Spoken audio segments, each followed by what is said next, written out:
What if the future of business was in selling less popular products? Imagine a world where the biggest hits matter less, and the collective power of niche interests shapes our culture and economy. This isn't science fiction. It's happening right now, and it's transforming industries across the globe. Welcome to CEO's Library, the 1% Bookshelf. I'm your host, and today we're diving deep into Chris Anderson's groundbreaking book, The Long Tail: Why the Future of Business is Selling Less of More. If you've ever wondered why you can find obscure products so easily online, or how Netflix seems to know exactly what you want to watch next, you're about to discover the fascinating economic principles behind these phenomena.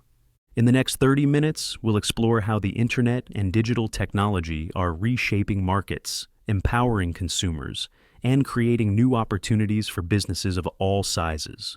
We'll uncover the three forces driving this transformation and learn how smart companies are leveraging these trends to thrive in the digital age. But first, let's set the stage.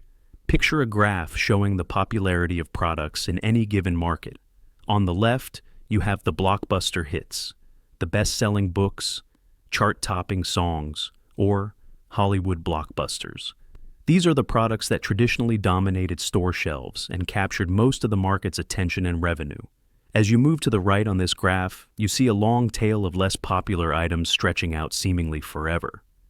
These are the niche products, the obscure titles, the cult classics that may only appeal to a small subset of consumers. For most of the 20th century, businesses focused almost exclusively on the left side of this graph, the hits. Why? Because physical shelf space was limited and expensive. A bookstore could only stock so many titles. A music store only so many CDs, a video rental shop only so many movies. It made economic sense to fill those precious slots with products that would appeal to the widest possible audience. But then something remarkable happened. The internet arrived, and with it came the concept of infinite shelf space. Suddenly, online retailers could offer a virtually unlimited selection of products without the constraints of physical storage. This is where Chris Anderson's long tail theory comes into play. Anderson, the editor-in-chief of Wired magazine, first introduced the concept in a 2004 article. He observed that companies like Amazon, Netflix, and iTunes were making significant profits by selling large volumes of niche products. These items might only sell in small quantities individually, but collectively, they rivaled or even surpassed the revenue generated by hits. Let's look at a concrete example to illustrate this point. In the early 2000s, Netflix was revolutionizing the movie rental business with its DVD by mail service. Unlike traditional video stores, which might stock a few thousand titles, Netflix's catalog included tens of thousands of films. What they discovered was fascinating. Month after month, every single title in their vast library was rented at least once. This revelation challenged the conventional wisdom of the entertainment industry. It wasn't just blockbusters that people wanted to watch. There was a market for almost everything. A documentary about the history of fonts might only appeal to a tiny fraction of the population. But in a market of millions, that tiny fraction could still represent thousands of interested viewers. The implications of this insight extend far beyond movies. Think about music streaming services like Spotify, which offer millions of songs. Or consider Amazon's vast marketplace, where you can find products catering to the most specific and unusual interests. The long tail is everywhere, reshaping industries and consumer behavior in profound ways. But what exactly is driving this shift? Anderson identifies three key forces that are powering the rise of the long tail. The first force is the democratization of production tools. In the past, creating professional quality content or products often required expensive equipment and specialized skills. Today, powerful creation tools are accessible to almost anyone. A teenager with a smartphone can shoot, edit, and distribute a video that reaches millions. A musician can record an album in their bedroom and release it to the world without ever signing a record deal. This explosion of creativity has dramatically increased the variety of content and products available in the marketplace. Let's consider the world of publishing as an example. Not long ago, getting a book into print required navigating the gatekeepers of the publishing industry, literary agents, editors, and publishing houses. The process was time-consuming, competitive, and often discouraging for aspiring authors. Now, platforms like Amazon's Kindle Direct Publishing allow anyone to upload their work and make it available to millions of potential readers within hours. This has led to an explosion of new voices and niche topics that might never have found an audience in the traditional publishing model. The second force Anderson identifies is the democratization of distribution. Even if you could create something interesting, getting it in front of an audience used to be a significant challenge. Physical distribution networks were expensive to build and maintain, which is why they tended to focus on mass-market products. The internet has changed all that. Digital distribution allows content and products to reach global audiences at virtually zero marginal cost. Think about how this has transformed the music industry. In the past, getting your music into stores required the backing of a record label with the clout to negotiate with distributors and retailers. Now, an independent artist can upload their latest track to platforms like Spotify or Apple Music and instantly make it available to listeners around the world. This has led to a flourishing of genres and subgenres that cater to every conceivable musical taste. The third force, and perhaps the most crucial, is the ability to connect supply and demand. In a world of abundant choice, the challenge shifts from producing or distributing products to helping consumers find what they want. This is where search engines, recommendation algorithms, and user reviews come into play.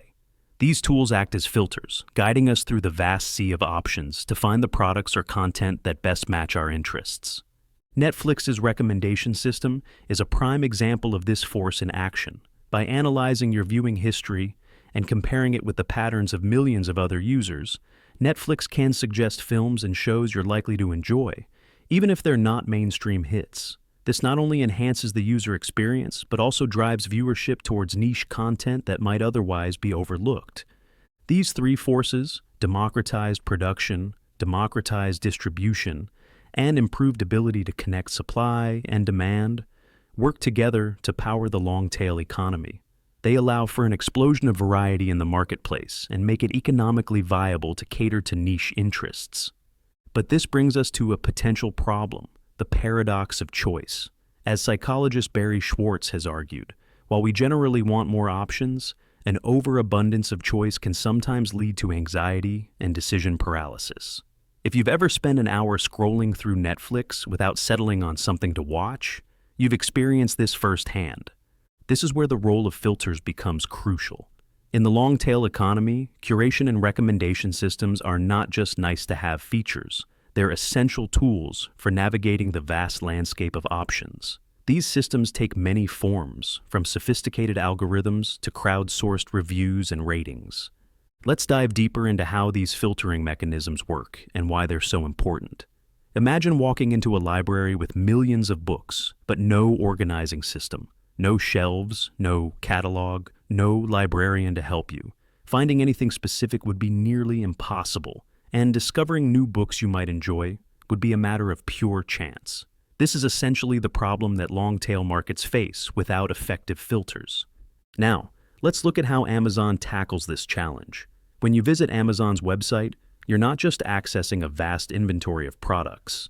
You're interacting with a complex system designed to help you find what you want, even if you didn't know you wanted it.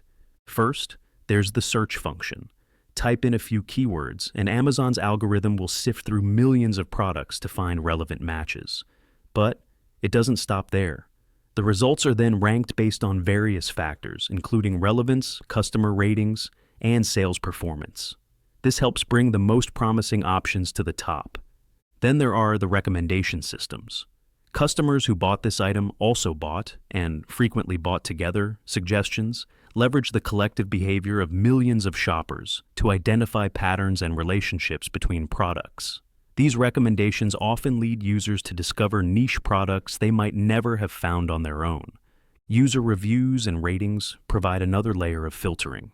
In the physical retail world, you might ask a salesperson for advice or rely on professional critics. Online, you can access the collective wisdom of thousands of other consumers who have already purchased and used the product you're considering. This democratization of criticism has become a powerful force in shaping consumer decisions. The beauty of these filtering systems is that they create a virtuous cycle. As more people use them, they become more accurate and effective, which in turn encourages more use. They also help to solve the cold start problem for new or obscure products.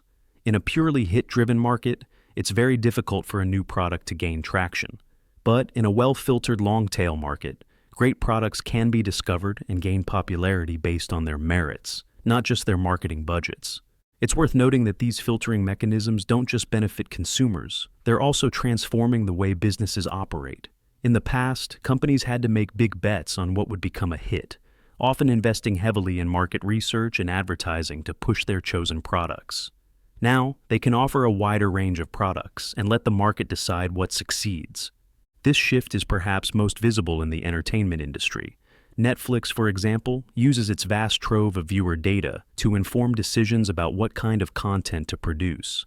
This has led to the creation of shows that cater to specific audience niches, shows that might never have been greenlit in the traditional network TV model. But the long tail isn't just about digital products like movies, music, or ebooks. It's also reshaping markets for physical goods. Let's consider the craft beer industry as an example. A few decades ago, the beer market was dominated by a handful of major brands producing largely similar lagers.